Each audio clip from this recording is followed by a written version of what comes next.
What video game soundtracks are you using in your vids? Perfection. That's a very good question, and no one's asked me that. And I I put a lot of research into that. Sorry, I'm dying. I mean, we're all dying, but what's that? What video games do I use? So here's kind of how I do my video game thing. I was a big gamer, kind of closet case nerd, even in high school, playing a lot of Final Fantasy VII, Secret of Mana, Chrono Triggers, Legend of Legaia, Legend of Lagoon, everything you could think of. Capcom, Konami, Mega Man. That was my thing kind of growing up, was just couldn't peel the controller out of my hand.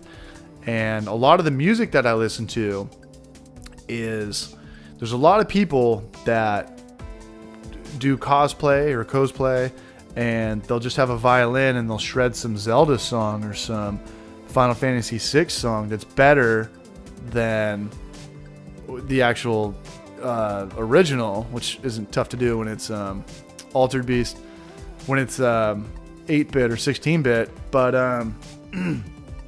all my friends make fun of me for it. Street Fighter 2, I use Guile's theme all the time. Is that Booze Brothers? Brothers Truck Parts? Oh, never mind. But all my friends make fun of me all the time because I'm always using Nintendo music or Capcom music or Final Fantasy music.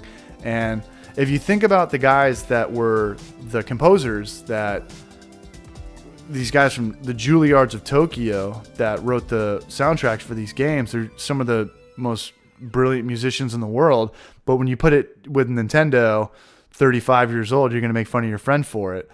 But if you actually just listen to it, you know, like the London Philharmonic Symphony, a lot of symphonies like play Mega Man 2 and stuff. And I'll take a little bit of that and I'll put a filter on it, and that's all the stuff that I use for Homebrew for Life. And I don't get in trouble. I've gotten one strike from copyright yet, and I do steal. I used to steal more, but now I ask for permission. But yeah, you're stealing from the guy that stole from the guy that stole from the guy. So who's really going to get in trouble? Somebody wrote it for a Nintendo game in 1992, and then this guy stole it and made it techno, and then this guy stole the techno version and made it the same length but classical. Now I'm going to steal it from you.